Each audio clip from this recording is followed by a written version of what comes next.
I would like to acknowledge the Gadigal people of the Eora Nation as the traditional custodians of the land on which we meet today, and recognise the strength and resilience and capacity of Aboriginal people in this land. As we come together here this evening to hear about the genocide of the Assyrian people in their ancestral homeland, may we also pay respect to the trials and tribulations embedded forever within the Aboriginal custodianship of country. Ladies and gentlemen, we find it fitting to begin this seminar by observing 1 minute silence to honour the millions of Assyrian martyrs, past and present, who have had their lives taken in genocides perpetrated against the Assyrian nation. I ask you all to lift up your thoughts to those who have paid the ultimate price purely for their race and religion, together with all other victims of terrorism. Could you please be upstanding?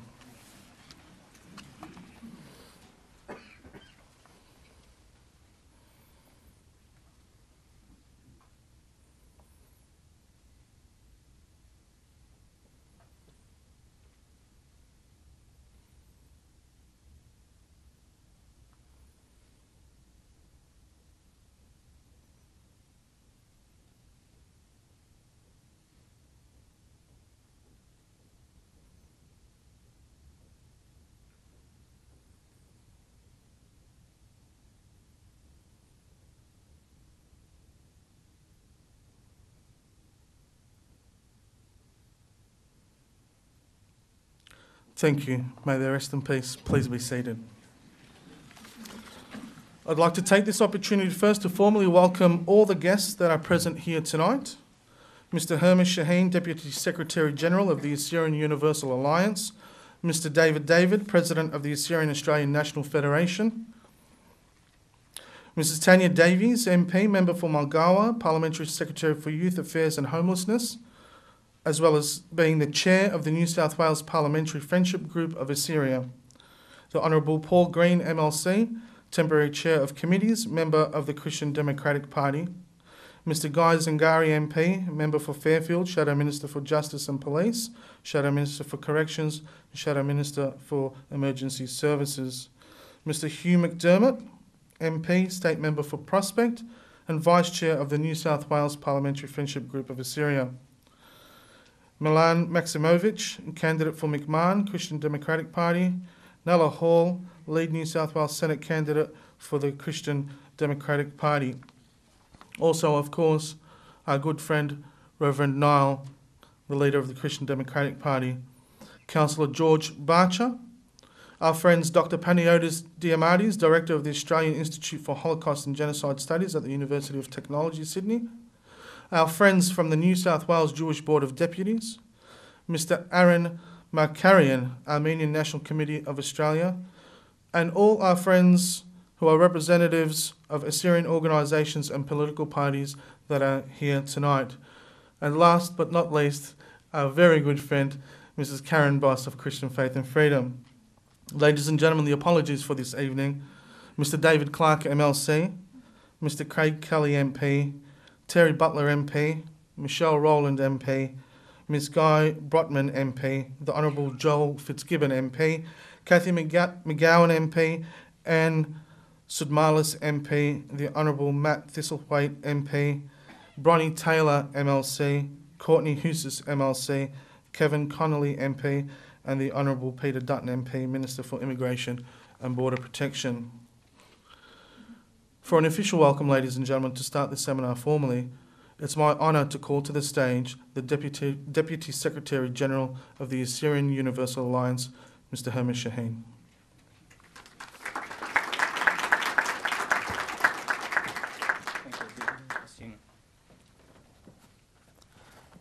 بنيومتي سوجل رمشو خنطاوة خادو توي قارا جورا قديا قد كلهن هديرة لخا قداها رمشا اتلهيوي مريالها قد بتشغل خيوترانا بريشايد وديو تريهم زمان اتلن من بنونة أمتن يعني بتهمزمي باصدها ينخد برمانة لقوم الأمتن آتوريتا بقائم.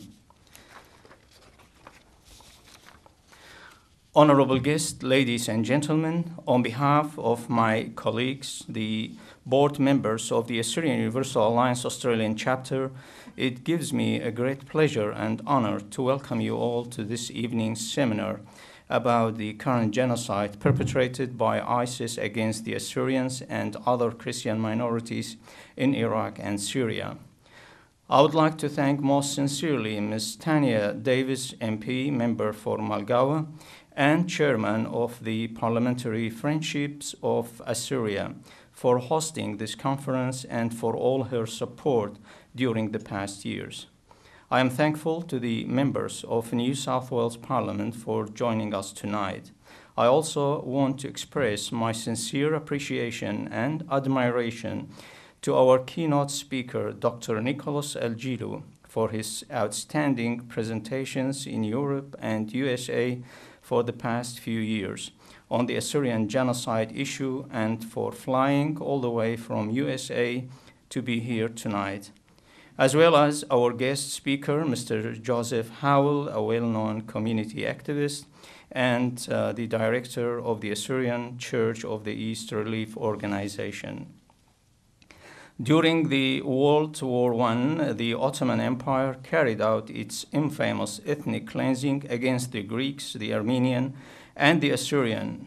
Millions of indigenous ethnic souls perished as a result of the savagery of the Ottoman Turks and Kurds.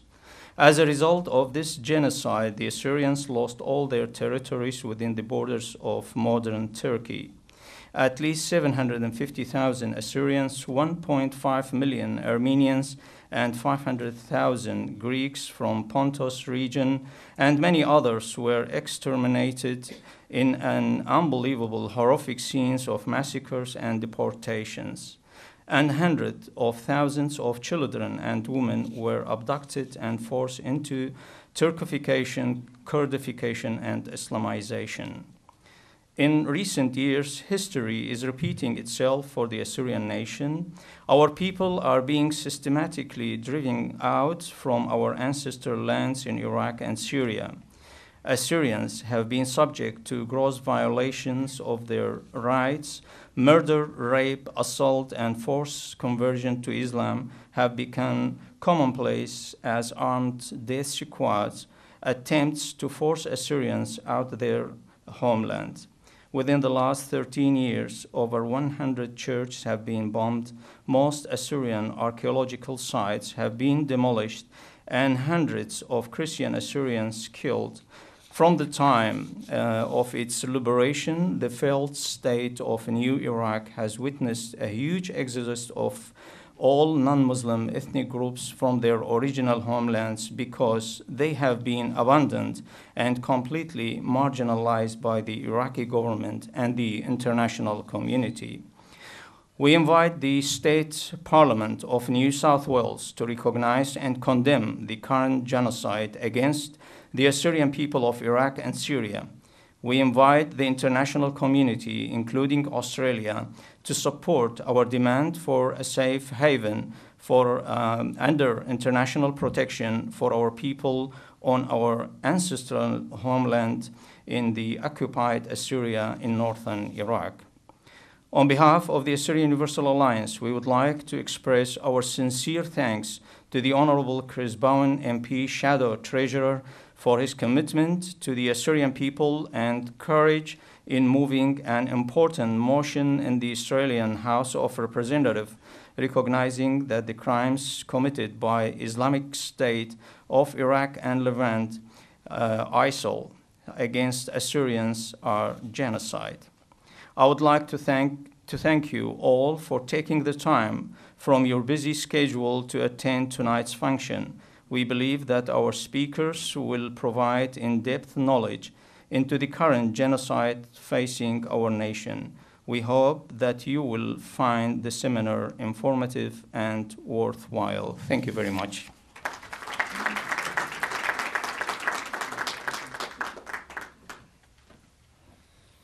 Thank you, Mr. Shaheen. Ladies and gentlemen, I would like to call to the stage the Chair of the Parliamentary Friendship Group of Assyria at New South Wales State Parliament.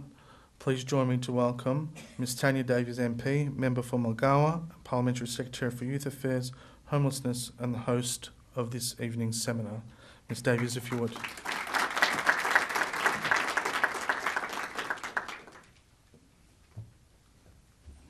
Thank you, Ninos. On behalf of the New South Wales Parliament, I would like to extend a very warm welcome to each and every one of you, especially to our very distinguished guests, to Hamish Shaheen, to David, to the Honourable Reverend Fred Nile, and my other parliamentary colleagues who will be here this evening once their duties within the Houses are completed. I think it's quite significant that a seminar covering this topic is being held in the People's Parliament. The New South Wales Parliament, of which you are sitting in right now, is in fact Australia's first and therefore oldest parliament. When Australia was colonised, not only was New South Wales, but the growing nation of Australia was governed from this place. So it has always been a place where people are represented, where issues are raised, and where representatives speak up on behalf of others. So it is most appropriate that a topic of this seriousness, a topic where we're talking about and focusing on minority groups being oppressed, being silenced, attempted to be eliminated from our earth, that seminar happening in this place, a place where the people's voice ought to be heard. So I want to thank you all for taking time to come here tonight, to listen to our esteemed guests, to continue to be educated that little bit more about what is currently happening, and to hear the opportunities that we have to take action and the direction that we can all move forward together as one. And just as I was about to close, I would like to welcome Hugh McDermott, the Member for Prospect and Deputy Chair of the Parliamentary Friendship Group, and also Guy Zangari, the Member for Fairfield. Thank you, welcome. Thank you very much for coming tonight, and I trust will be very meaningful and very helpful and informative this evening. Thank you very much.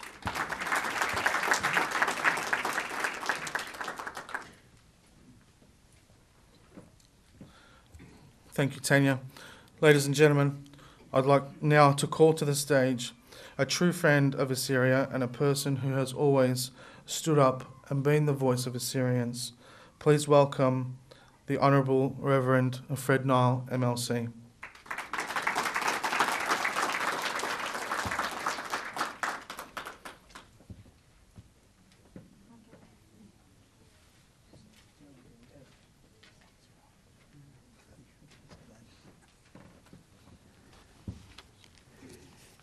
I thank Herman Cheyne for the opportunity and Tanya Davies for me to say a few words tonight to all the delegates for this very, very important seminar. I've been working very hard in the Parliament to support Herman Cheyne and David in raising the issues that have affected the Assyrian people in Iraq, and I've made a number of speeches, and tonight we're giving you a copy of the motion that I moved in the upper house, the State Senate, that was passed unanimously by all members representing all the political parties. I based the motion that I moved on a similar motion moved in the United States Congress, a resolution regarding Middle East genocide. And the motion that was moved in the United States Congress, which is quite remarkable, the vote was 383 to 0. It was a unanimous motion by all members of the United States Congress. And I thought it would be good for us to reaffirm that same motion in our New South Wales Parliament. And I was very pleased that all the members, as I said, supported the same motion here in New South Wales. I'll just read an extract from it for you.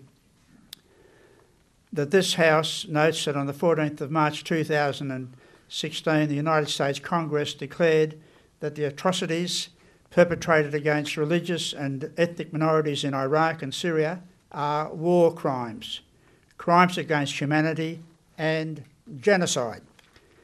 2, that the House notes that the atrocities perpetrated by the Islamic State of Iraq and the Levant, ISL, against Christians, Yazidis and other religious and ethnic minorities in Iraq and Syria constitute war crimes, crimes against humanity and genocide. B, all governments, including the United States government and international organisations, including the United Nations, should call ISIL atrocities war crimes, crimes against humanity and genocide. C, the United Nations member states should coordinate on measures to prevent further war crimes, crimes against humanity and genocides in Iraq and Syria, and to punish those responsible for those ongoing crimes, including by the collection of evidence and, if necessary, the establishment of appropriate tribunals. And my motion concluded that this House supports the resolution passed by the United States Congress on the 14th of March 2016, which passed, as I said, by a unanimous vote in the United States Congress, 363 votes to nil.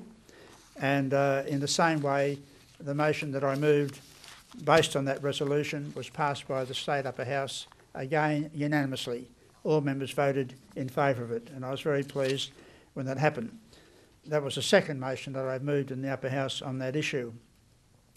I've also given a speech in the Upper House regarding the situation in the Middle East, Syrian and Middle East Christian refugees and the need to care for them, and I have just a few copies of that speech if any people would like a copy of that. I also commend the Honourable Chris Bowen for the resolution that he moved that was passed in the Federal Parliament, recognising crimes committed by ISIL against Assyrians of Iraq and Syria as genocide.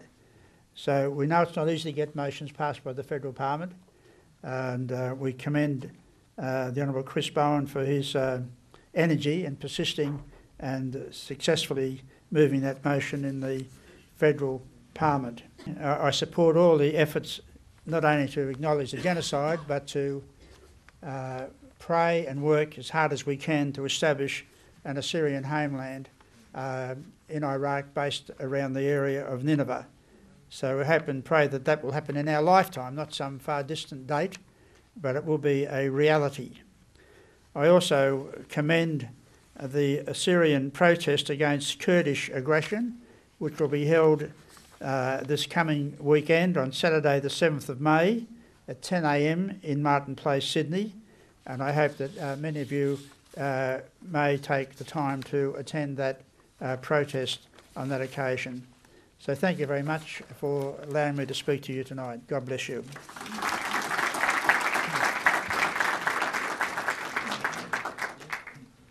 Please allow me to welcome to the stage a good friend of the Assyrian people and the member for Prospect Vice Chair of the New South Wales Parliamentary Friendship Group of Assyria, Dr. Hugh McDermott, MP.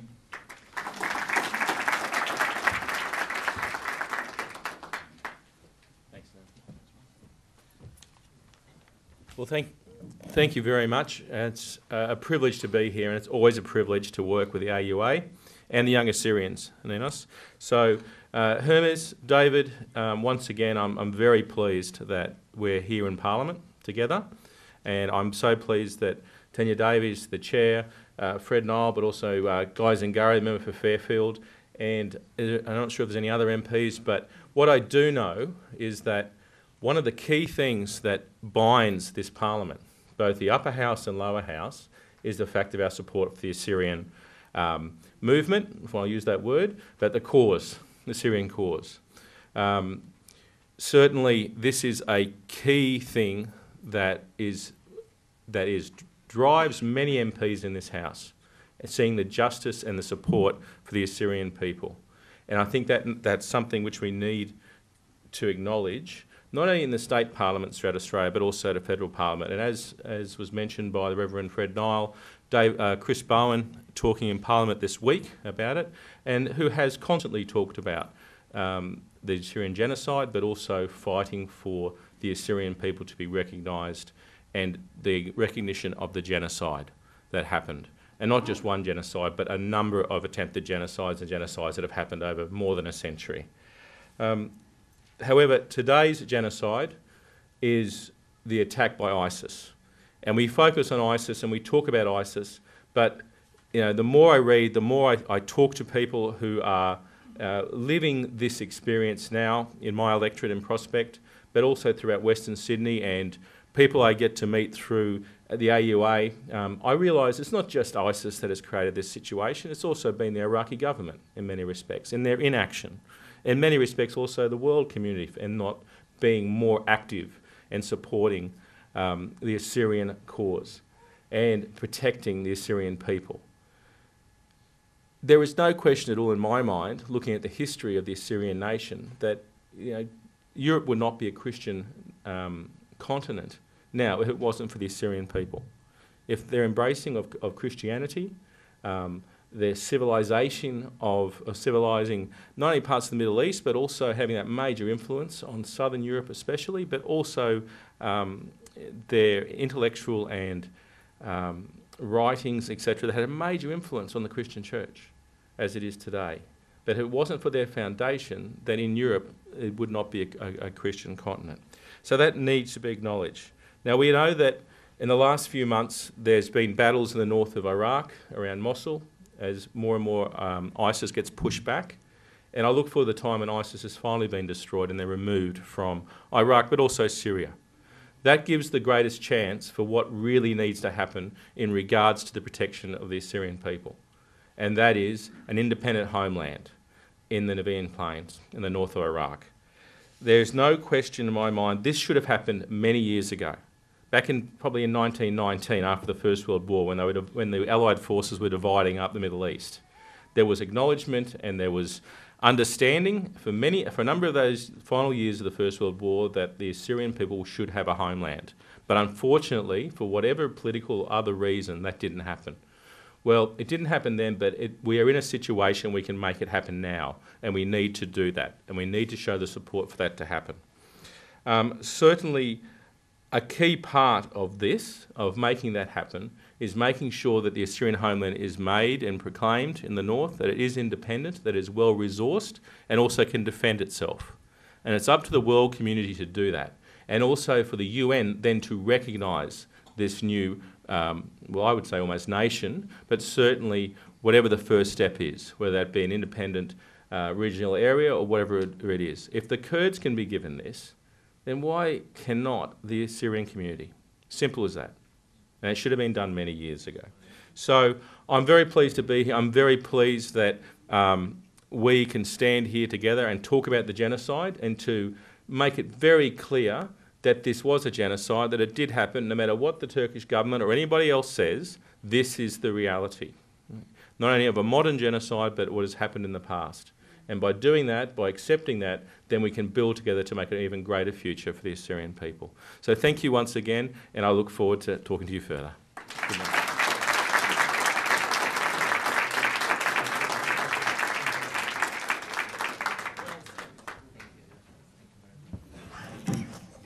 Thank you, Dr. McDermott.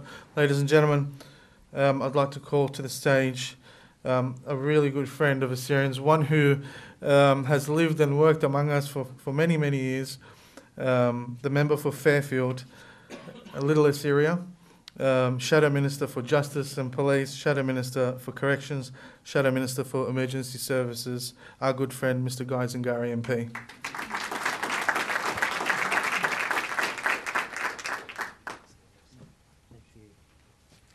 Thank you very much, distinguished guests, ladies and gentlemen. It's not very often that I get called the member for Fairfield, but also Little Assyria as well, being the member. But I'm proud of that. Thank you for that that kind introduction, Ninos. Distinguished guests, ladies and gentlemen, welcome to the People's Parliament of New South Wales.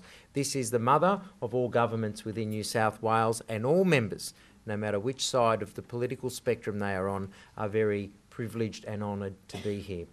For many reasons, serving good people like you, but also upholding our democratic rights and belief. And we're very proud about that. But it is unfortunate that in today's world, in places like the Middle East, but particularly in Iraq, those rights and democratic beliefs are not upheld. And many people throughout my time as being the member for Fairfield over the last 6 years, particularly in Fairfield, have spoken to me about the plight of Assyrians in Iraq and Syria, but not just Assyrians in general, but about family. And you see in the office when people come to talk to you, you get to see the physical scars. I will never understand the mental and psychological scars, but it is evident within the community, with people coming to seek assistance for whatever issues that may arise in our country here, but also about the issues occurring back home. So I would like to put on the record and acknowledge the efforts of the Assyrian Parliamentary Friendship Group, bipartisan, and particularly Tanya Davies, the member for Mulgoa, to Hugh McDermott, my parliamentary colleague, Reverend Fred Nile, who was here, but all the members of Parliament that come together, whether it be here state and also federal, with Chris Bowen and the working parties down in Canberra trying to do their best. This is really, really important for us. I'd also like to acknowledge Hermes, who is here. I came in, but I didn't get to say hello. So Hermes, lovely to see you. David, Susie, lovely to see you. But all good friends here who live in our area. Can I also acknowledge Dr. Nicholas, who is here, as well as Mr. Halliwell, as well, who will be speaking to you about the plight of Assyrians. And let's put this on the record. This is a modern genocide, what is happening to Assyrians through Iraq and Syria. There is no other explanation, there is no other definition other than this. To hear the stories day in and day out of the plight of Assyrians who, number one, are leaving their homeland, who have had their culture hacked into, have had their relics taken away, is, unjust. And the injustice continues, and what we must do as people who are trying to uphold those rights and responsibilities that I spoke about before, we must try and bring those forward so that, as Dr. Hugh McDermott said, and many of you keep saying, that there is ultimately that autonomous region for Assyrians in Iraq that is self-governing, and hopefully, God willing, that we all in our lifetime will experience to see that, and your children and great-grandchildren and grandchildren and great-grandchildren will see that as well. I wish you all well, and I look forward to speaking with you soon. Thank you.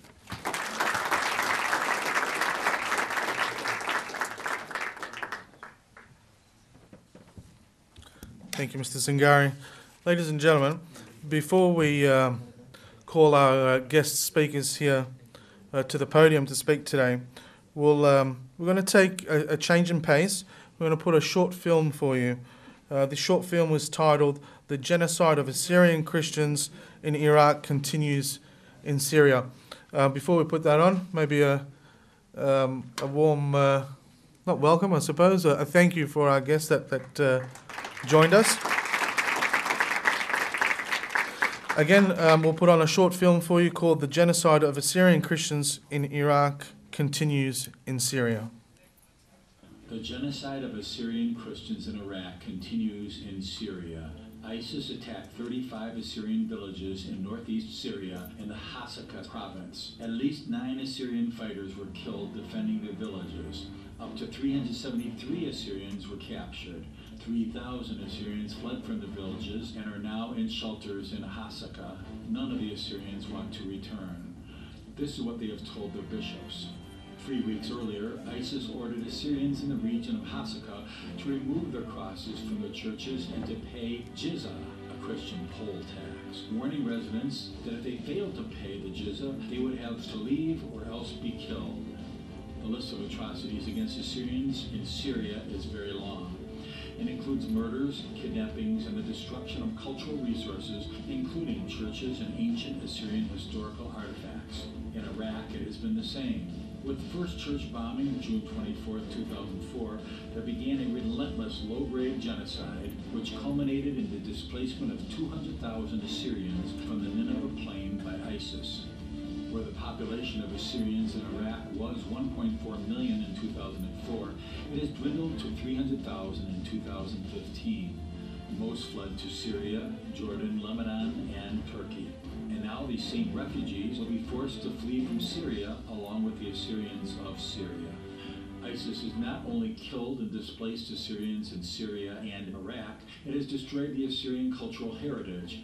It has destroyed 118 churches in Iraq and 6 in Syria. It has destroyed Assyrian archaeological sites and historical artifacts in Iraq and Syria. This is genocide. There is no other word for it. This is the erasure of a nation from a land which has inhabited for 6,764 years. Article 2 of the United Nations Convention on the Prevention and Punishment of the Crime of Genocide lays down the meaning of genocide.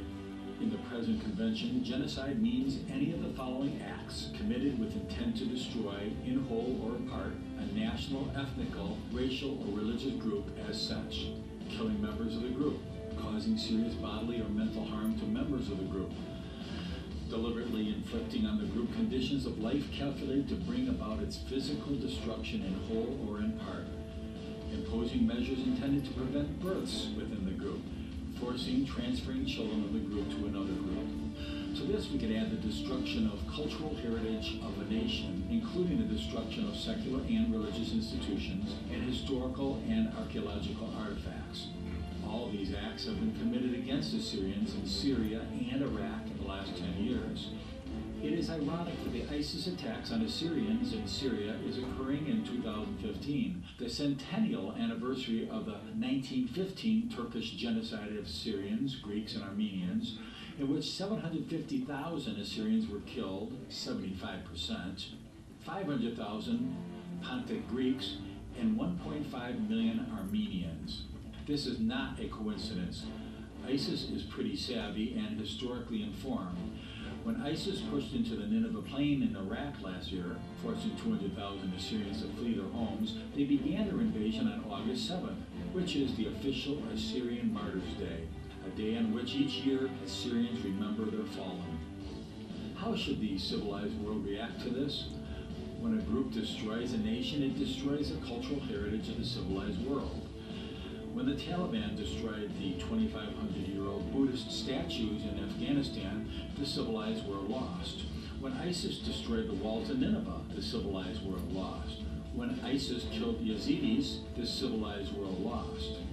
When ISIS killed Shiites, the civilized world lost. When ISIS killed Assyrians, the civilized world lost. And now ISIS is destroying the very foundations of world civilization. It is in Mesopotamia where civilization as we know it began. Destroying Assyrian artifacts is ISIS's message to the world that it aims to eradicate the very basis of its civilization because it is not Islamic. There is no moral ambiguity in what's occurring. ISIS is evil, and the source of this evil is Islam. The civilized world must find the courage to accept the force of its moral superiority and act on it. If it does not, the world will fall into shadow. There is a dark veil falling on the world, and it is Islam as embodied by ISIS. Who has the courage to lift this veil? Please forward a link of this video to your congressman and anyone else you know who wants to see an end to these gross human rights violations of Christian Assyrians in the Middle East. Thank you. This video was made from a news article written by Peter Betbasso of AINA, the Assyrian International News Agency, and used with permission. Their website is www.aina.org.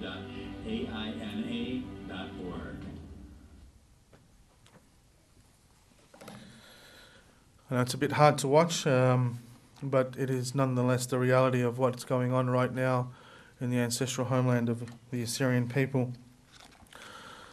Ladies and gentlemen, we're about to start the official part of our program this evening.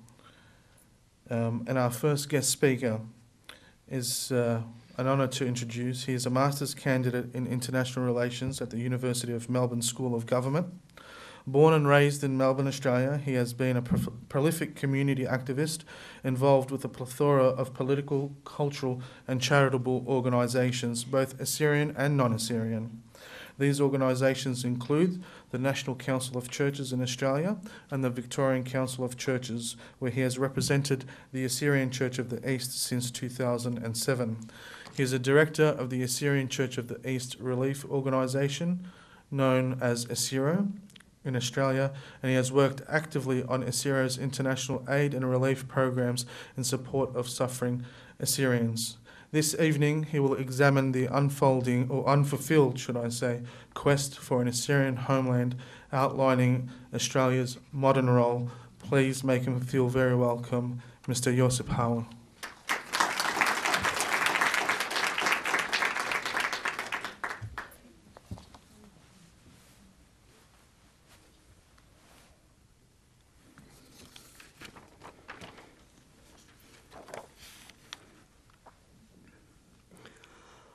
Honourable members of both the New South Wales Legislative Assembly and Legislative Council, members and friends of the Assyrian Australian community, distinguished guests, good evening to you all.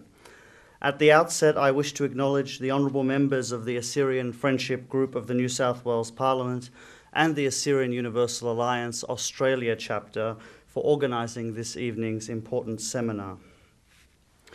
Viewed from our ancient homeland, Australia may very well be the ends of the earth for the Assyrian people.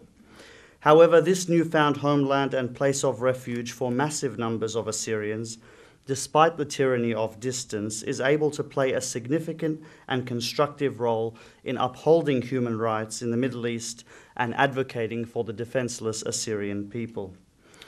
While I will defer the substantive part of this evening's program to the keynote speaker, my distinguished colleague and friend, Dr. Nicholas Algilu, I wish to use my short presentation here to examine what implications the crimes committed against the Assyrian people in Iraq and Syria have in a domestic context, and how Australian political figures are able to impact international developments and ultimately the century-long quest for a permanent Assyrian settlement in the Middle East.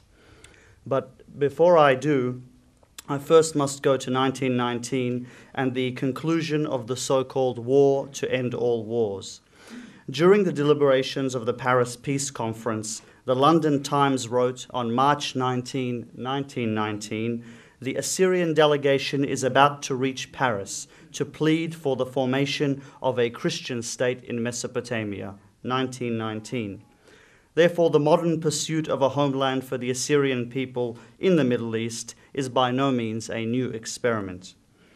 Having promised the valiant Assyrian nation that the Assyrian question would be examined in its fullness after the cessation of hostilities, the British decided that the smallest ally of its empire during the Great War would instead be established as refugees in camps under the British Mandate of Iraq. In the ensuing decade and a half, under the spiritual and temporal leadership of their patriarch prince, Mar Ishe Shimon, the Assyrians continued to appeal to the League of Nations, to the United Kingdom, and other powers to be repatriated to their autonomous pre-war mountain homeland of Hakkari, or for self-government in the former Mosul Vilayet. These appeals continuously fell on deaf ears or were rejected. At the end of the British Mandate of the Kingdom of Iraq in 1932, for example, the Assyrians presented a petition to Sir F.H. Humphreys, the British High Commissioner, who forwarded it to the British Secretary of State and the British government. And of course, you can follow on the screen here. The Assyrian petitioners asked to settle the Assyrians in a compacted community in a subdivision of the Mosul province. The British government rejected this, stating that Iraq does not have a free space whereon the Assyrians could be settled as an autonomous community. And you also see the quote from His Holiness, the late Mar Ishe Shimon, in which he says, "If the British mandate is lifted without effective guarantees for our protection in the future, our extermination would follow." Our extermination would follow. In December 1932, the Council of the League of Nations assigned 5 of its members to investigate the petitions, but they rejected the demands of the Assyrians once again. the Assyrians continuously indicated that they could never be treated fairly or protected by an Arab Iraqi government or any other ruler for that matter. In response to this justified agitation from the Assyrian people for the freedom to govern and rule themselves independent of their neighbors, the Iraqi state responded only months after the end of the British mandate and the newfound nation's admittance to the League of Nations with its first national action. And what was this national action? A bloodthirsty genocide against the Assyrian people perpetrated in 1933 by the Iraqi army.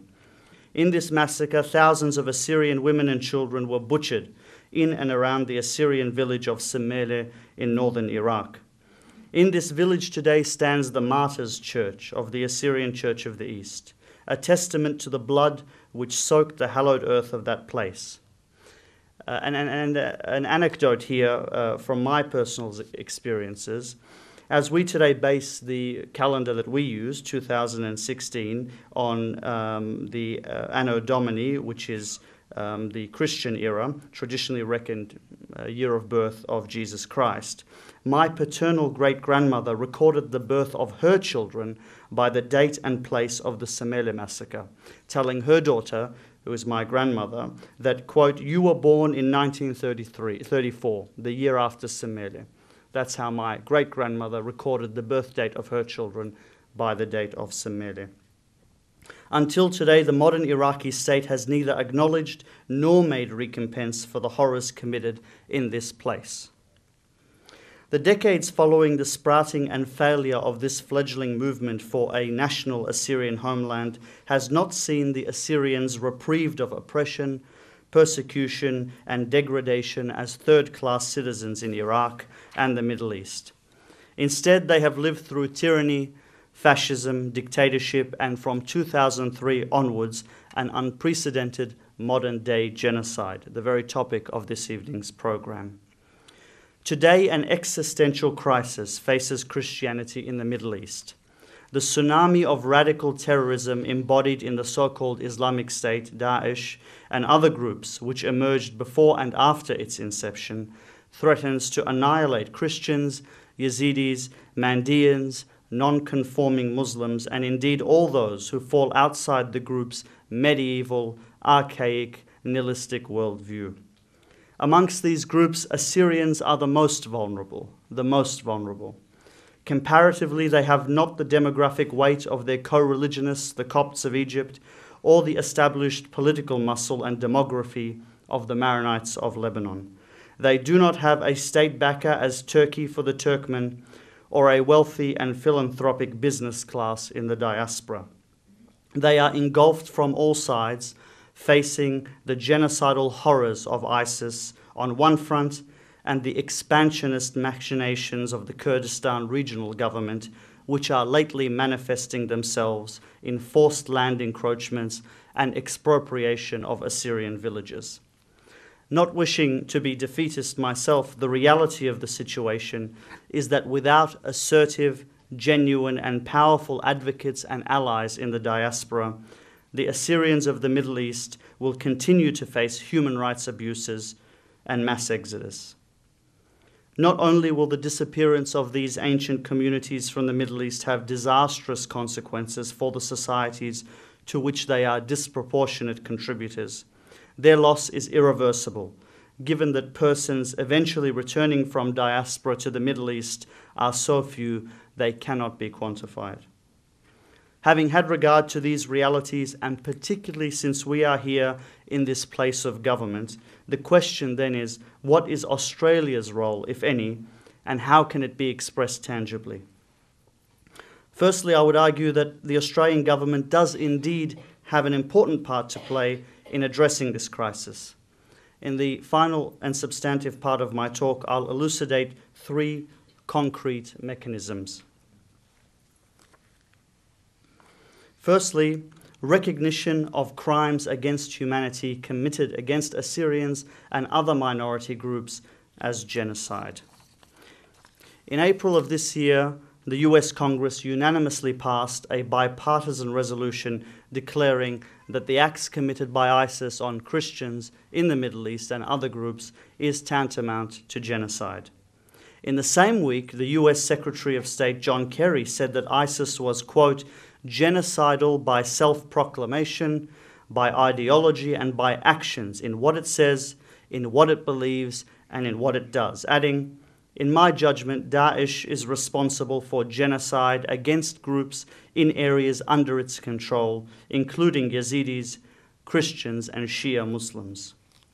It must be noted here that the Obama administration has only reluctantly recognized these events, having to be dragged kicking and screaming to make the official declaration as an administration, having to be dragged kicking and screaming, entirely reluctantly. In fact, they did everything in their power to prevent the Congress making the resolution. The reluctance of the West to take a firmer stance on the plight of Christians in the Middle East can be attributed to, in my personal view, unfounded perceptions that speaking out or taking action plays to the narrative of a Christian crusade against Islam, entirely unsubstantiated and unfounded. The European Parliament has also declared that atrocities against Christians in the Middle East to be genocide. Closer to home, I'm delighted to note that only this Monday, the Honourable Chris Bowen MP, Shadow Treasurer and Labour member for McMahon, tabled a lengthy and comprehensive motion recognising the Assyrian people as, quote, an original and indigenous people of Iraq.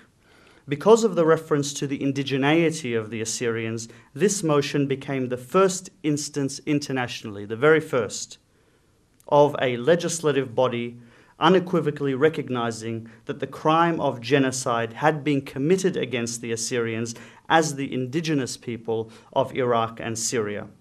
I regret to note that the European and American resolutions for the most part treat the Assyrians as mere Christian minority groups, not national, indigenous, ethnic peoples. Recognizing the immense progress made this week, the executive branch in our division of powers, namely the government, should now acknowledge and respond to the successful parliamentary motion, formulating a policy on the plight of the Assyrians and elucidating what action will be taken. Indeed, the United Nations Covenant on the Prevention and Punishment of the Crime of Genocide compels nations that recognize genocide to prevent and punish those responsible. That is, by international law, Australia is compelled to respond.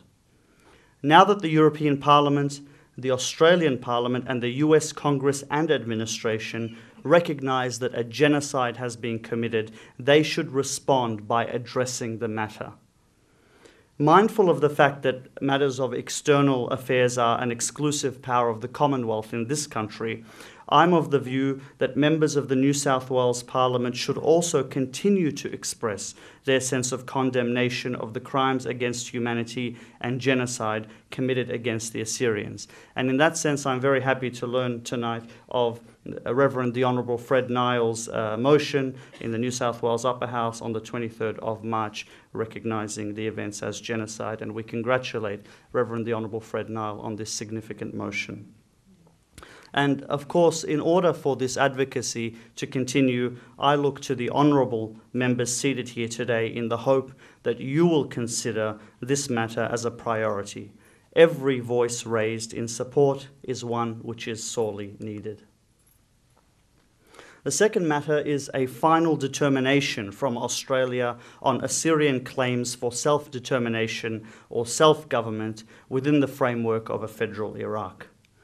By virtue of their distinct religious and ethnic identity and their tumultuous history of persecution under every government of the modern state of Iraq, it is clear that the Iraqi state has absolutely no capacity to protect its own citizens.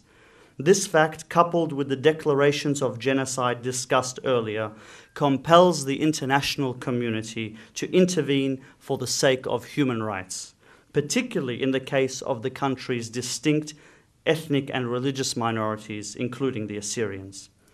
I once again recognise here the March 2014 motion of the New South Wales Legislative Council introduced by Reverend the Honourable Fred Nile MLC, which supported the establishment of a self-administered region for Assyrians and other Christian minority groups in the Nineveh Plains. The cry of the Assyrians is as resonant today as it was after the Great War and in the 100 years since. The Assyrians cannot be protected by or live any longer under ever antagonistic Arab rulers. The Assyrians must have self-determination, a modern homeland in their ancient homeland. And without the support of the international community, self-determination will be impossible. That is a reality. The people on the ground are unified in their demands for a safe haven, a safe zone in the Nineveh Plains upon its liberation from ISIS. The international community must support the demands of the people of the land for whatever form of self-determination they deem to be appropriate, including a safe haven, safe zone, a province, or local self-administration. Although the national platform of the Australian Labor Party notes the aspirations of the Assyrian people, and I'm quoting, for the establishment of an autonomous region in the Nineveh Plains, and welcomes the in-principle agreement of the Iraqi government to this request, both parties must put on record their policies in response to these demands. To date, representations made to the Iraqi government and to international allies have focused only on human rights, but have not raised national rights and the matter of self-determination.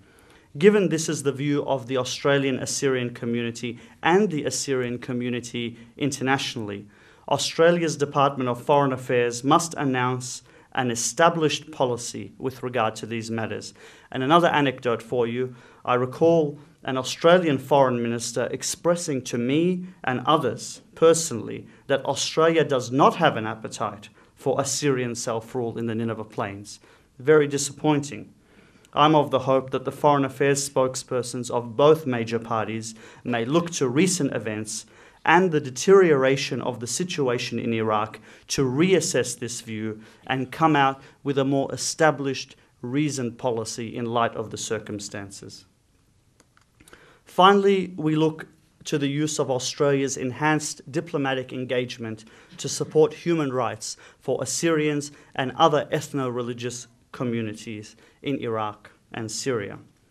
Australia currently represents itself as a middle power in international relations, seeking to leverage its economic and regional position to act as a mediator and guide in diplomatic circles. It is clear that the former Labor government's successful bid for a seat on the United Nations Security Council and the current government's view that its 2013-2014 term was a great success. And this has emboldened Australia to exert itself on the international stage. Indeed, current Foreign Minister Julie Bishop has announced Australia's candidacy for a seat on the United Nations Human Rights Council for the period 2018 to 2020, noting, quote, "our strong and principled stand on numerous human rights issues." Furthermore, this year's announcement of an Australian Special Envoy for Human Rights also adds to Australia's burgeoning sense of responsibility to act in the area of international affairs. In this respect, I would argue that it is incumbent upon allies of the Assyrian Australian community, particularly those who have joined us here today, and allies of the Assyrian national movement within the Australian Parliament and Government, to utilise this enhanced diplomatic engagement to address the human rights abuses committed against Assyrians. If indeed Australia considers itself a nation which takes, quote, strong and principled stands on human rights issues, the plight of ethnic and religious minority groups in the Middle East, in which Australia has a direct role as a declared combatant of the Islamic State, should be at the forefront of our diplomatic endeavours. These diplomatic representations must not merely be cursory. They should entail sincere and consistent diplomatic lobbying efforts on the part of the Australian government via the United Nations Human Rights Council, the General Assembly and the Security Council. Australia has an unprecedented opportunity to effect tangible change and impact on the international stage as a middle power, and Australia should embrace this opportunity. Distinguished guests, these are, of course, dynamic and fluid times in the Middle East. Each day brings new developments, hopes, and challenges. Amidst the historic regional struggles playing out between the great powers, Shiite and Sunni, Arab and Kurdish, democracy and fascism, the smallest and most vulnerable groups are surrounded and at greatest risk of annihilation. The Iraqi quagmire has rendered a slow disintegration of the very state itself. Politically fractured, having lost large swathes of territory to the Islamic State and under threat of Kurdish aspirations for statehood, the coming period will determine whether this nation, cobbled together by the imperial British, will survive as we have known it for the last nearly 100 years. In this context, a serious consideration of Assyrian prospects in the Middle East is both timely and pivotal. The familiarity of many Australian politicians with the Assyrian plight and national movement means that Australia in particular has the opportunity to begin the necessary international conversation. This opportunity should not be squandered. For the indigenous Assyrians, this period in history is in many ways to be or not to be. Their posterity will depend entirely on whether we together can build a new Assyria in the old Assyria. Thank you.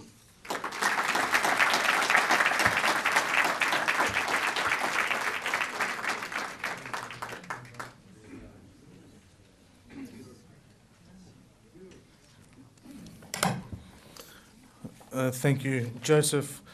Ladies and gentlemen, before we proceed to our keynote speaker this evening, we would like to play for you a short clip of Monday's historical and monumental federal motion that was moved by our good friend, the Honourable Chris Bowen MP, the Shadow Treasurer of Australia and member for McMahon, that recognises the current Assyrian genocide at a federal level.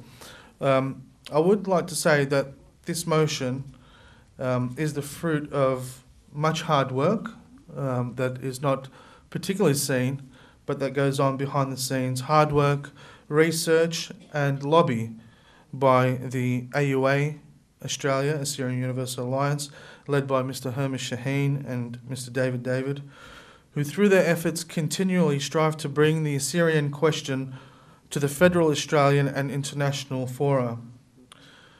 Mr. Bowen could not be here with us today, of course, due to the busy week in Canberra, being budget week. However, he does send his greetings to you all. So please enjoy this historical event, the motion that was passed this Monday. I call the Honourable Member for McMahon.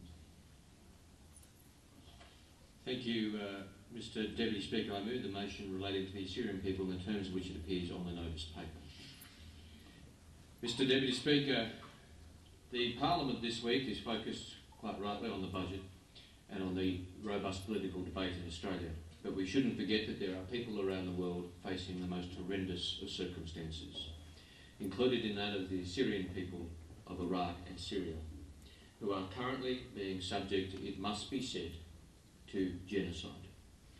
The Assyrians, the indigenous Christian people of Iraq and Syria, have long suffered persecution, particularly since the fall of Saddam Hussein.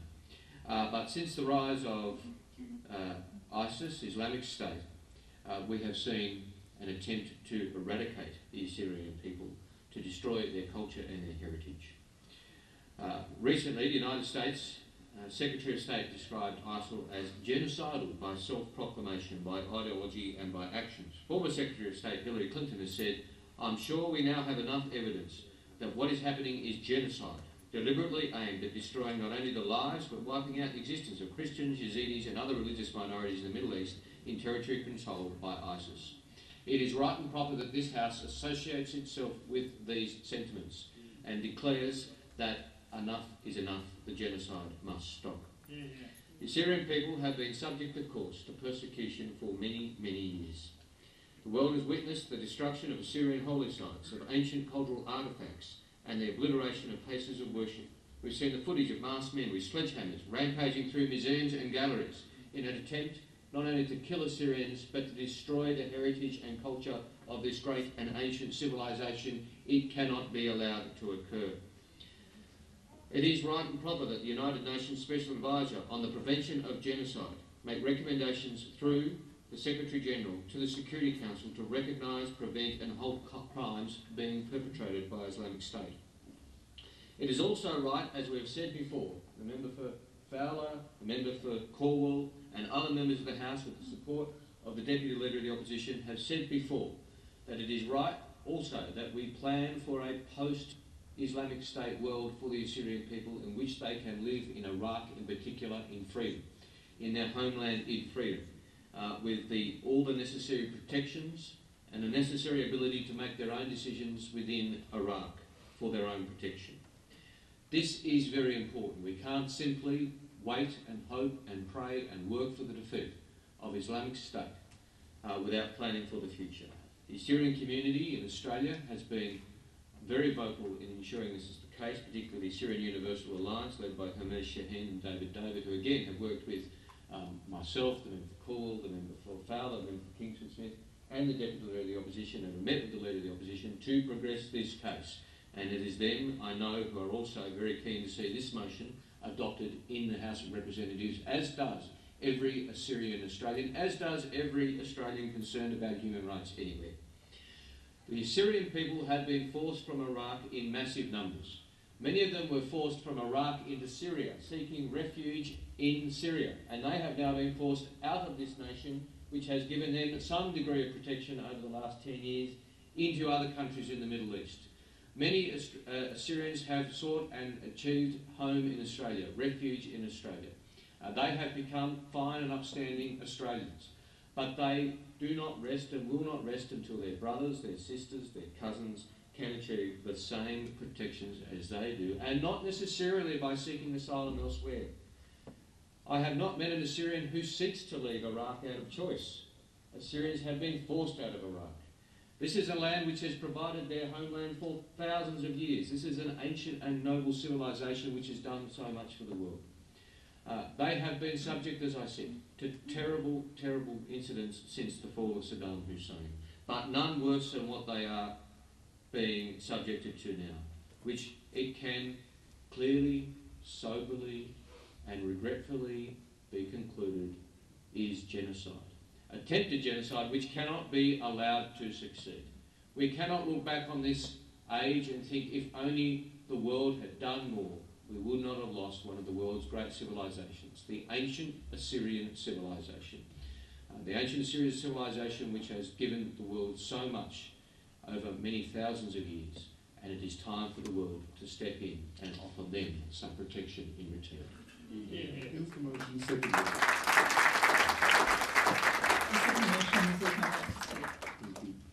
The question is that the motion be agreed to.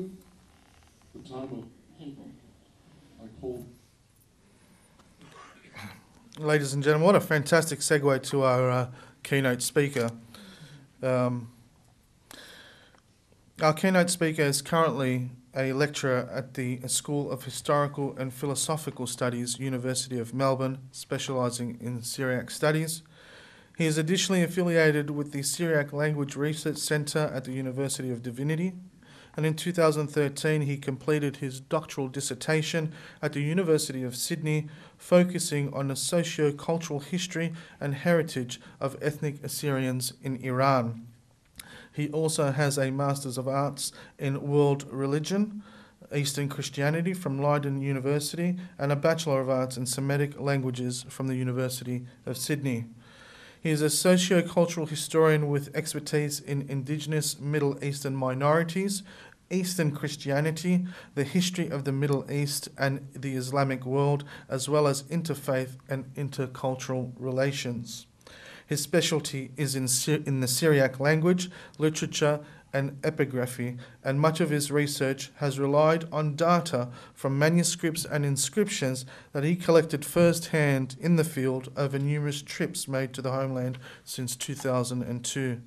He has co-authored a modern Aramaic phrasebook and dictionary, and his most recent publications include a chapter on Iraq's ethnic, linguistic, and religious minorities in The Legacy of Iraq, Intervention, Occupation, and Withdrawal. Please make him feel very welcome, Dr. Nicholas Algilu.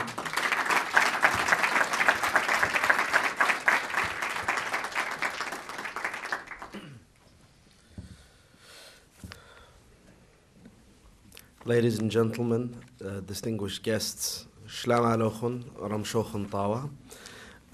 It's an honor and a pleasure to be with you this evening on this solemn occasion, to be home again actually in Sydney after having moved to Melbourne a few years ago. Now, firstly, I would like to thank the Assyrian Universal Alliance, Mr. Hermes Shahin and Mr. David, for extending their kind invitation for me to be here today to present about the modern-day genocide against the Syrians in Iraq and Syria. So far, Australia, and we have seen this already, Australia is the only country that has officially recognized the crimes of the so-called Islamic State in Iraq and Syria, or ISIS, against the Assyrians as genocide. Unfortunately, the United States and Europe both fell short on using the word Assyrian and used Christian instead. Now, while past genocides against the Syrians have been characterized by mass killings, this particular one has instead featured conquest by an outside group, causing the native population to seek refuge elsewhere en masse, enormous demographic shifts, and forced religious conversions, the destruction of heritage, and the imposition of new rules and identities. This has caused some difficulty as to whether or not these contemporary events in Iraq and Syria should be recognized as genocide, because when most people tend to think of the word genocide, they tend to consider it as synonymous with an episode of mass killings, such as those in Rwanda, Bosnia, or Cambodia. Indeed, the question I'll be answering today is, does the orgy of destruction and displacement currently engulfing the indigenous Assyrians of Iraq and Syria constitute a case of genocide?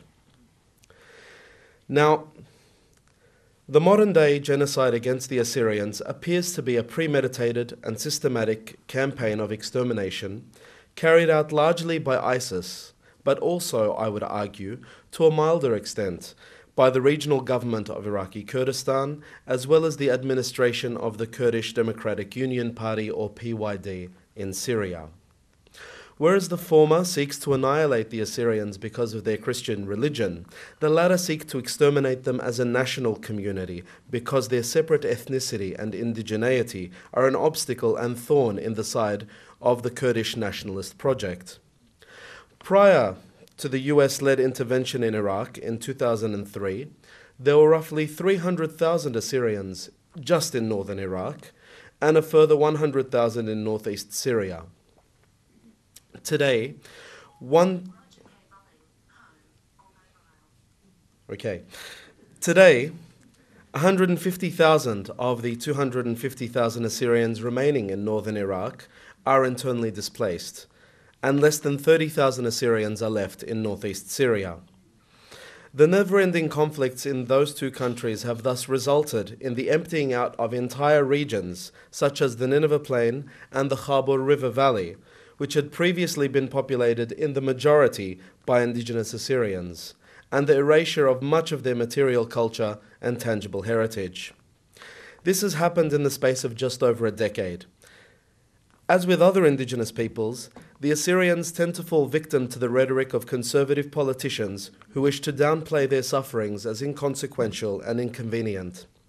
As held by the late Kenneth Minogue, Australian conservative political theorist from London School of Economics, who said, "Indigenous peoples in their more extreme movements have a weakness for dramatising their sufferings by invoking the idea of genocide, a prefabricated emotional charge."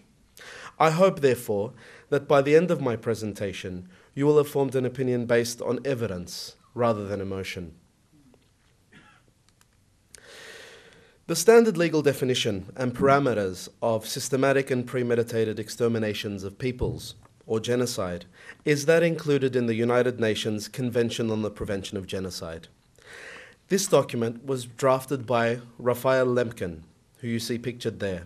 He was a Polish Jewish lawyer, and he drafted it in 1945, at the request of the newly formed United Nations organization. Lemkin was explicitly moved by both the annihilation of Christian Armenians, Greeks, and Assyrians in Anatolia, as well as by the massacre of Assyrians by the Iraqi government and military in 1933, to first coin the word genocide in 1943. Now, the genocide was adopted by the UN's General Assembly as Resolution 96 on December 11, 1946, and reads as follows. Article 1. The contracting parties confirm that genocide, whether committed in time of peace or in time of war, is a crime under international law, which they take to prevent and to punish. Article 2. In the present convention, genocide means any of the following acts committed with intent to destroy in whole or in part. Now, this is the key words. These are the key words. An intent to destroy in whole or in part. A national, ethnical, racial, or religious group as such. Through the following. A. Killing members of the group. Assyrians have been killed by ISIS because of their religion, even back when the group was known as the Islamic State of Iraq, among them community and religious leaders. B. Causing serious bodily or mental harm to members of the group. Now, the internally displaced people, or IDPs, and refugees that have escaped from ISIS, or those that have been released from captivity, are in a dreadful mental state. C. Deliberately inflicting on the group conditions of life calculated to bring about its physical destruction, in whole or in part. There are no Assyrian or Christian communities remaining in areas under ISIS control, so these groups have been physically destroyed. D. Imposing measures intended to prevent births within the group. Birth rates among Assyrian IDPs and refugees have dropped to a considerably low rate. And E. Forcibly transferring children of the group to another group. This has happened largely with Yazidi children, but even Assyrian children held captive by ISIS, and you see some of the ones that were released last year, were forced to take Islamic religious lessons. Now, political and cultural genocide, however, were omitted from the UN's legal definition, and this has remained a cause for regret and scholarly or legal debate in some quarters ever since. Lemkin especially regretted the exclusion of cultural genocide, which was very dear to him. He later explained that he could not persuade the relevant UN committee to include an article in the final convention on cultural genocide. He said, "I defended it successfully through 2 drafts.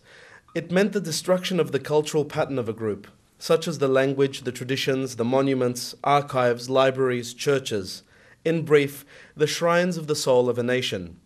But there was not enough support for this idea in the committee, so with a heavy heart, I decided not to press for it. I should reiterate here that the emigration of refugees to diaspora countries, away from their homeland because of violence directed at them, destroys their cultural pattern as a group, as well as their language and traditions over generations. ISIS has destroyed ancient Assyrian monuments and artifacts, as well as burnt entire archives and libraries, and even devastated churches and monasteries, affecting each and every shrine of the Assyrian national soul." Indeed, Lemkin's own understanding of what amounted to genocide was, needless to say, broader, more multidimensional, and more complex than the standard UN definition. This man, who invented the word genocide, had assembled many of the features of his now famous definition in his 1944 book, Axis Rule in Occupied Europe. In particular, we can note that he believed it to involve a systematic and organized destruction of the social order of a collectivity. In his definition, he says that genocide is composite and manifold, that it signifies a coordinated plan of different actions aiming at the destruction of the essential foundations of life of an oppressed national group, with the aim of annihilating the group itself. Such actions can, but do not necessarily involve direct mass killing. They can thus also be incremental, involving considerations that are cultural, political, social, legal, intellectual, spiritual, economic, biological, physiological, religious, and moral. Such actions involve considerations of health, food and nourishment, of family life, and care of children, and of birth as well as death, in relation to genocide and as part of genocide. Such actions involve consideration of the honor and dignity of peoples and the future of humanity as a world community. For Lemkin, anything that aimed to destroy the essential foundations of a group had to be factored into any understanding of genocide. A central concern of Lemkin's, therefore, was the idea that groups do not just exist in the physical sense, as their existence is shaped by a whole host of other factors, such as language, tradition, culture, and identity. It is thus imperative that one considers how the essential foundations of groups are constructed, and in turn, how they can be destroyed. Lemkin's understanding of destruction, therefore, was as follows. Genocide is effected through a synchronized attack on different aspects of life of the captive peoples. In the political field, by destroying institutions of self-government and imposing their own pattern of administration and through colonization. Assyrian religious communities were liquidated by ISIS, and as Christians, they became vanquished peoples who had to pay a medieval extortion tax, or jizya, directly to the so-called caliphate. In Iraq and the Iraqi Kurdistan region, Assyrians have never been allowed their own institutions of self-government, and their lands have been colonized by Arabs and Kurds respectively. In northeast Syria, Assyrians are expected to, by hook or by crook, join the administration of the Kurdish Democratic Union Party, or PYD, in what they are calling Rojava, or Western Kurdistan. In the social field, by disrupting social cohesion of the nation involved and killing or removing elements such as the intelligentsia, which provide spiritual leadership. According to Hitler's statement in Mein Kampf, the greatest of spirits can be liquidated if its bearer is beaten to death with a rubber truncheon. Not only did the ISIS invasion disrupt Assyrian social cohesion, but the so-called Islamic State of Iraq, a previous incarnation of it, is guilty of murdering Assyrian bishops and priests. The Kurdistan Regional Government, or KRG, and also the PYD, have also been implicit in the murder of some vocal Assyrian political and military leaders, as well as members of the Assyrian political intelligentsia. In the cultural field, by prohibiting or destroying cultural institutions and cultural activities, by substituting vocational education for education in the liberal arts in order to prevent humanistic thinking, which the occupant considers dangerous because it promotes national thinking. Well, under ISIS, Assyrian cultural activities have been labelled as un-Islamic, and the critical mass is no longer present to maintain any cultural institutions which were not seized or destroyed. For example, Mosul Library and Museum, containing numerous Assyrian-related documents, manuscripts and artifacts, have been ransacked too. In the Iraqi Kurdistan region, independent Assyrian cultural institutions are not officially registered. Nearly all Assyrian cultural activities are controlled by the state, and Assyrian curriculum schools are both not encouraged and underfunded. In Syria, the PYD administration has forced all schools with even one Kurdish student to teach the first 3 years of primary education in Kurdish, as well as a Kurdish history class. In the economic field, by shifting wealth to the perpetrator group and by prohibiting the exercise of trades and occupations by the victim people. In addition to its imposition of the jizya after its takeover of Mosul, ISIS fired all non-Sunni Muslim public servants, including, of course, Assyrians, and various businesses such as barbers, beauty salons, and liquor stores, many of them owned by Assyrians, were all shut down.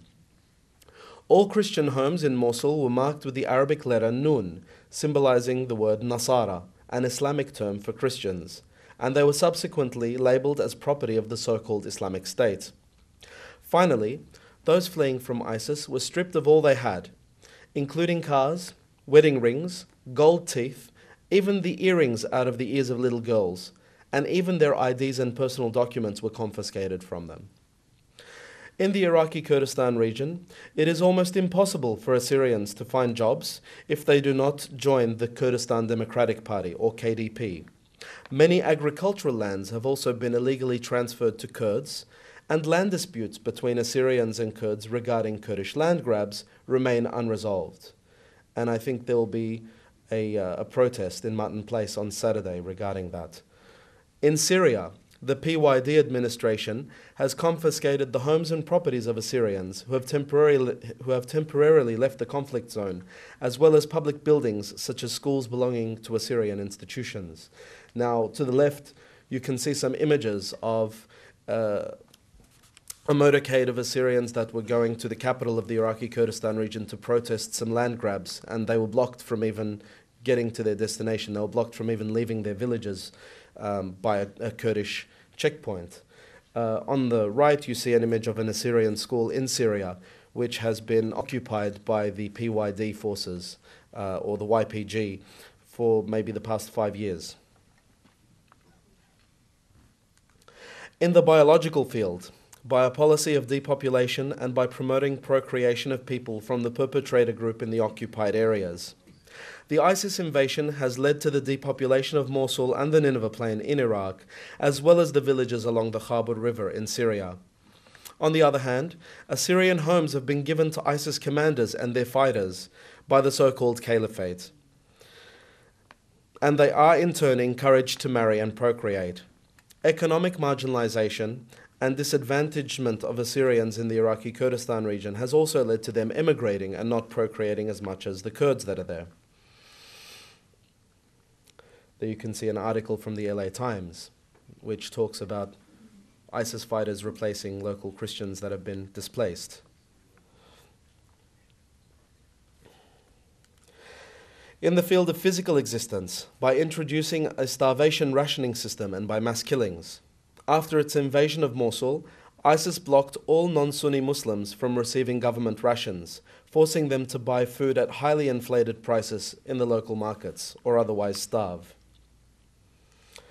In the religious field, by interfering with the affairs of the church, which in many countries provides not only spiritual but also national leadership, ISIS has taken possession of all abandoned churches, which it now uses for its own purposes, including as mosques, religious courts and offices.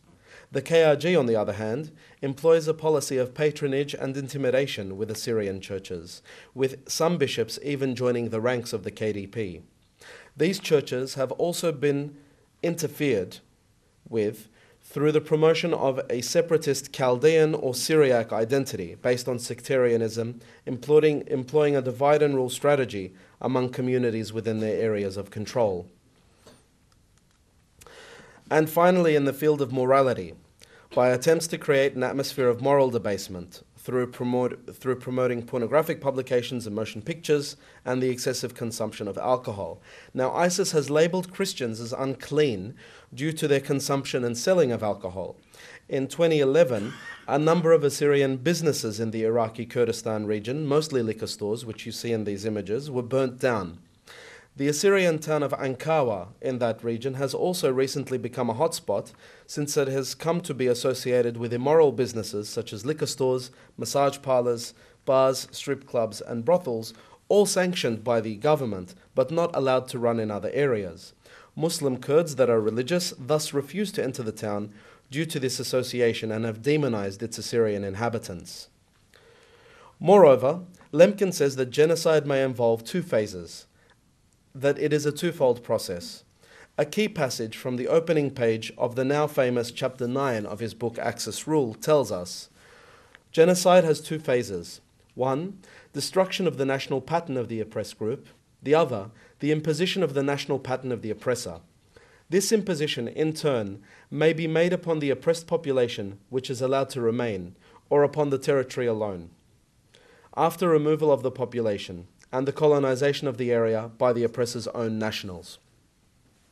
Very importantly, Lemkin here defines genocide as a twofold process of destruction and replacement, a process that entwines genocide and colonization. This is true in the Assyrian case on both fronts. Whereas the KRG and PYD attempted to destroy the national pattern of the Assyrians, ISIS has succeeded in achieving this in the areas it occupies.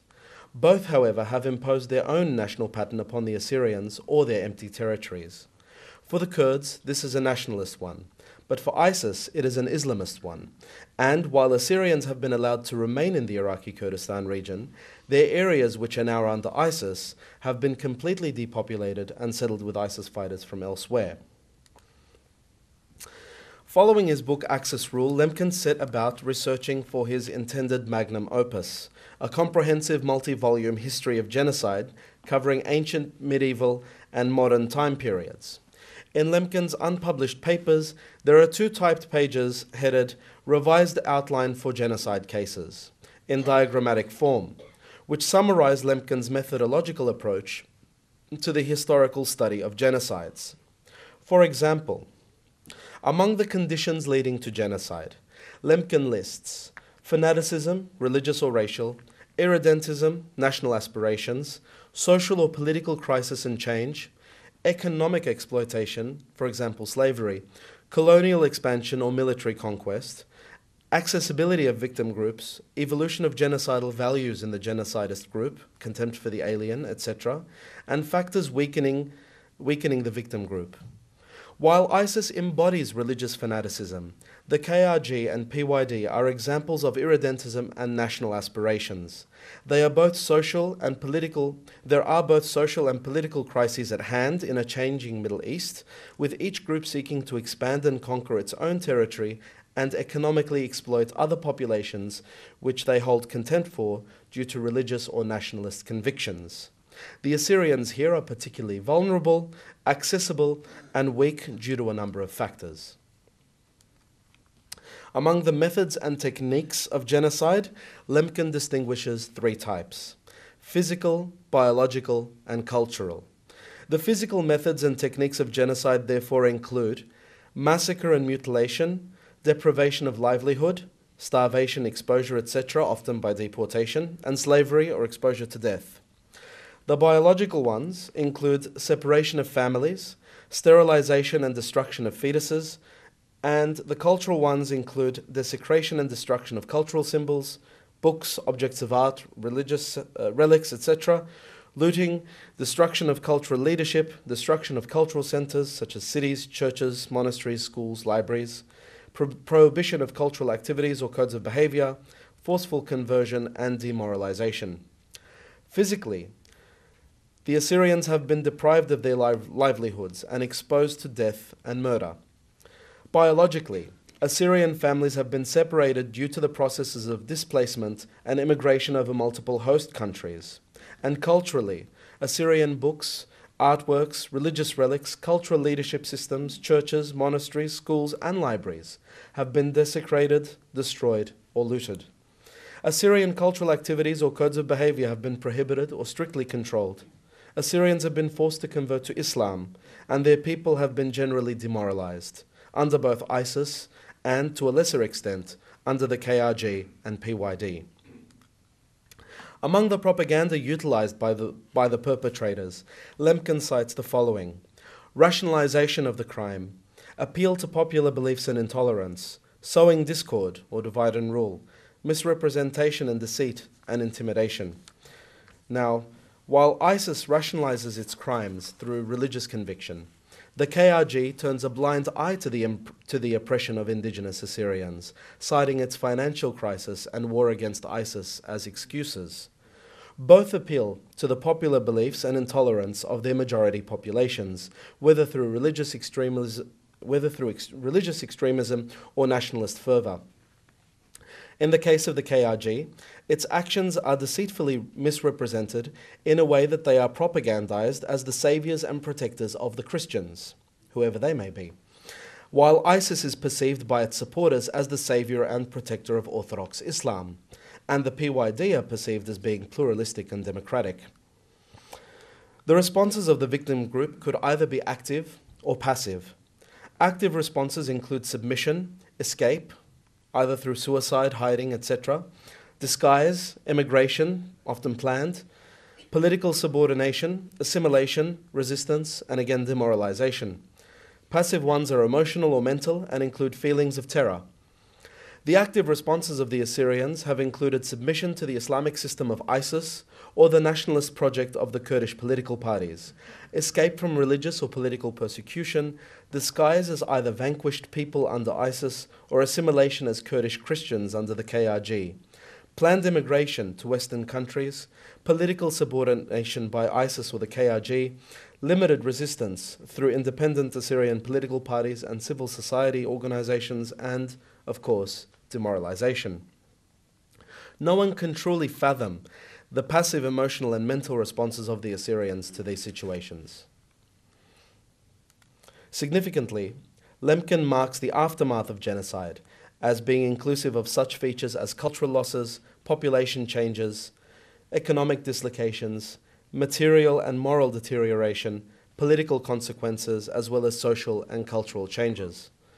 All are true both for Assyrians affected by ISIS as well as those living still in the Iraqi Kurdistan region and under PYD administration. Finally, an important feature of this framework is delineated by the responses of outside groups, i.e., opposition to the genocide, indifference to it, condonement of it, or collaboration in it. While Australia, Europe, and the USA and other countries may have opposed and condemned the genocidal acts perpetrated against Assyrians and other Christians and indigenous minorities by ISIS, they have not only been indifferent to the way the Iraqi Kurdistan region and PYD treat their native Assyrian populations, but also provide them with money and weapons, thus condoning their actions, and this is unacceptable. For Lemkin, culture is as vital to a group's life as an individual's physical well-being. According to him, culture is the unit of collective memory, whereby the legacies of the dead can be kept alive, and each cultural group has its own unique, distinctive genius, deserving of protection. So-called derived needs are just as necessary to their existence as the basic psychological needs or physiological needs. These needs find expression in social institutions, or, to use an anthropological term, the culture ethos. If the culture of a group is violently undermined, the group itself disintegrates, and its members must either become absorbed in other cultures, which is a wasteful and painful process, or succumb to personal disorganization and perhaps physical destruction. Thus, the destruction of cultural symbols is genocide. It menaces the existence of the social group, which exists by virtue of its common culture. Furthermore, Lemkin suggested that national culture is an essential element of world culture. Nations have a life of their own, therefore, comparable to the life of an individual. Our whole cultural heritage is a product of the contributions of all peoples, Lemkin said. The world represents only so much culture and intellectual vigor as are created by its component national groups. The destruction of a nation, therefore, results in the loss of its future contributions to the world. Moreover, such a destruction offends our feelings of morality and justice in much the same way as does the criminal killing of a human being. Even if a national group did not possess state-recognized sovereignty, and yes, the Assyrians are a stateless people, Lemkin thought it had an inherent right to exist just like the sovereign individual did. And such groups provided the essential basis of human culture as a whole, such that the concept of genocide was designed specifically to protect that life. Thus, Lemkin defined genocide in terms of the violation of a nation's right to its collective existence. Genocide in this sense is quite simply the destruction of a nation, and that's what we've been seeing happen to the Assyrians in Iraq and Syria over the last few years. Now, in the etymology and definition of the word genocide, a genos is not only the Greek word for a race or a tribe, but it is also considered to be a continuous, changing, and transforming social configuration. The effect of genocide is to disrupt that process. A living, breathing social figuration, as it were, decays and grows at the same time, producing new ideas, new institutions, new practices, from which emerge the future contributions to the world that Lemkin wrote of. Genocide violently interrupts this process. we may count among the means by which genocide may be committed the measures that interrupt the reproduction of the figuration over time, the passing on of culture to children, the renewal of social institutions, and also the measures that prevent change through the silencing of innovation in thought, art, technology, everyday practice, or through forcible confinement to a fossilized tradition that is not allowed to be transformed. Now, ladies and gentlemen, distinguished guests, the Assyrians' right to collective existence has been violated. Their social institutions have suffered a devastating blow, and their culture has been violently undermined and interrupted as their people disperse through emigration and subsequent assimilation in host countries and physical disorganization. Many of their cultural symbols in Iraq and Syria have been destroyed, thus menacing their existence as a social group existing by virtue of its common culture. The Assyrians in Iraq and Syria, therefore, are being destroyed as a group. Their society is being killed, and indeed, social death and not mass killing allows us to distinguish the peculiar evil of genocide from crimes against humanity and mass murder. Genocidal murders are only but an extreme means to achieve social death. So coming to my conclusions, the solution. The only viable solution in order to halt the continued genocide of Assyrians in the Middle East, a process which started over a century ago, and their death as a viable social figuration and national group, is to restore their sovereignty and dignity as a people. The Assyrians need a self-governing enclave, however small and insignificant it may be, where they can have control over their own affairs, political destiny and otherwise, and within which to practice their God-given right to self-determination. They need a national homeland, where they can be comfortable and safe in practicing and developing their culture, and in which they can continue speaking their language, as well as being able to pass these on to coming generations of Assyrians, as well as the world, being able to contribute to the world. The Assyrians are, in short, a cultural group that has its own unique, distinctive genius, deserving of protection. Now, whether this comes in the form of an autonomous area, a province, a local authority, or an administrative unit, whether it is within Iraq or Syria or the Iraqi Kurdistan region, that is inconsequential. Assyrian refugees and IDPs need to be resettled in this area. It needs to be guaranteed by international law, and it must receive proportionate funding and arms from all those who supply similar government bodies in the region. It should have its own police force and military units, as well as its own media outlets and educational and social institutions. This is the only way in which we can guarantee that there will never again be another genocide against the Assyrian people. In his autobiography, Lemkin wrote, "After a war is lost, a nation may rebuild its technical and financial resources and may start a new life. But those who have been destroyed in genocide have been lost forever. While the losses of war can be repaired, the losses of genocide are irreparable." Ladies and gentlemen, distinguished guests, let's hope that this will not be true in the case of the Assyrians of Iraq and Syria. Let us convince Australia and the international community to prove him wrong and to stand with the Assyrians. And thank you very much again for your time.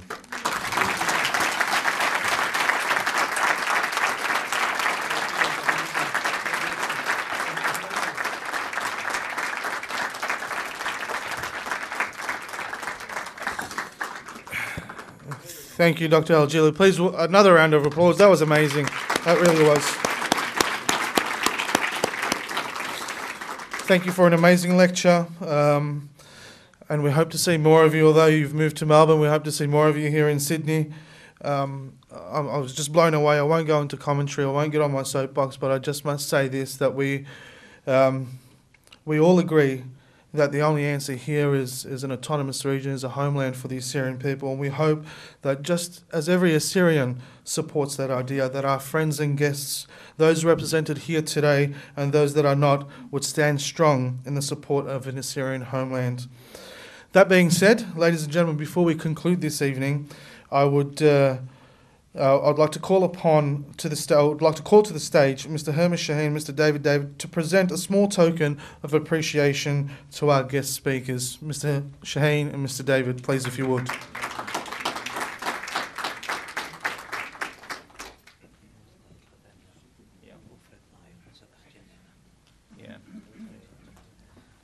Can I also call on Ms. Tanya Davies to come here as well, and the Honourable Fred Nile.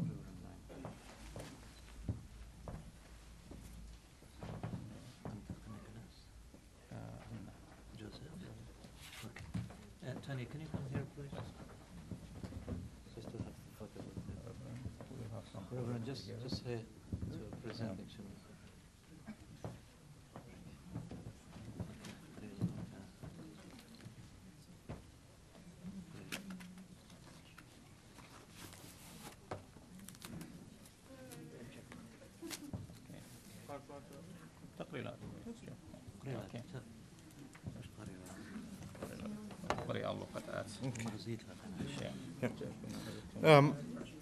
The first award to Mr. Joseph Howell is the Assyrian Universal Alliance Australia chapter presents you with a Community Service Award in recognition of your selfless devotion, volunteer work for and on behalf of the Assyrian community, displaying outstanding determination and dedication in conveying the needs of the Assyrians to the Australian government.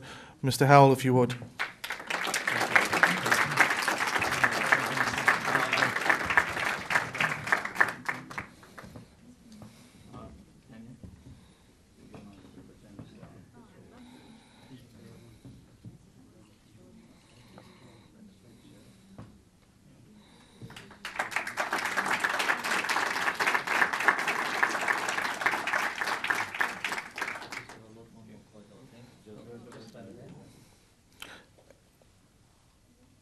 And if we could again call to the stage Dr. Nicholas L. Gilu, the Assyrian Universal Alliance Australia Chapter Community Service Award presented to Dr. Nicholas L. Gilu in recognition of his selfless devotion and tireless efforts in promoting recognition of the crimes of genocide against Assyrians to the international community.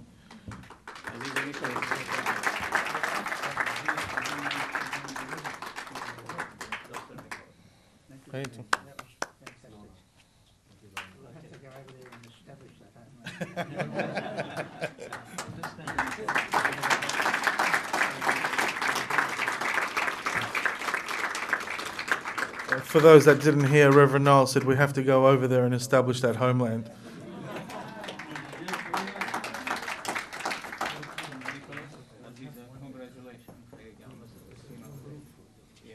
أنا بيويتنا أنا بيويتنا أنا هنا آخر فريد نايل أخيل. أوكي هم شو مين أنا تمام بيوتنا. جوز أخي. هذا بيوتنا خطأ. خت مخرة؟ خت مخرة. شو خلف مرماسياتي خلف. هلا. أوكي.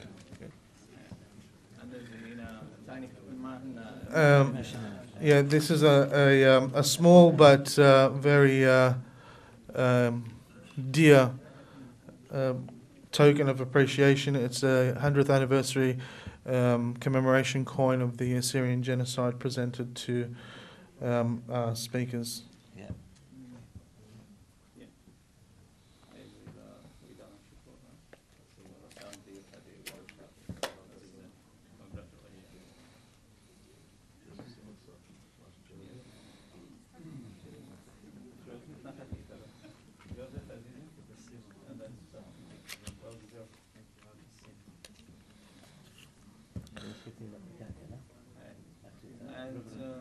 The Reverend has one, I think. Huh? The Reverend Italy. Yeah. And this commemorative coin is presented to the chair of the Assyria Parliamentary Friendship Group, Ms. Tanya Davies, for her great effort and for organising this seminar.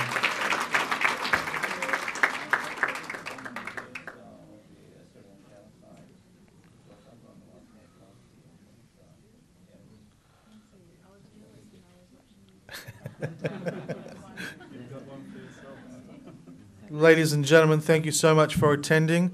That concludes this seminar. Before we, Yep, before we go, our friends and guests, people from the organisations in particular, we would just like to take a group photo. So before we all rush out, also I just want to take this opportunity to make you aware of this Saturday's protest that's taking place in Martin Place. There's a flyer on that was presented to you. Please come along and bring your friends to raise the awareness of what's happening to the Assyrian people. Would hope to see you all there with some friends and guests. And if we could call the members of the community organisations and groups to the stage, we can take a big photo, group photo.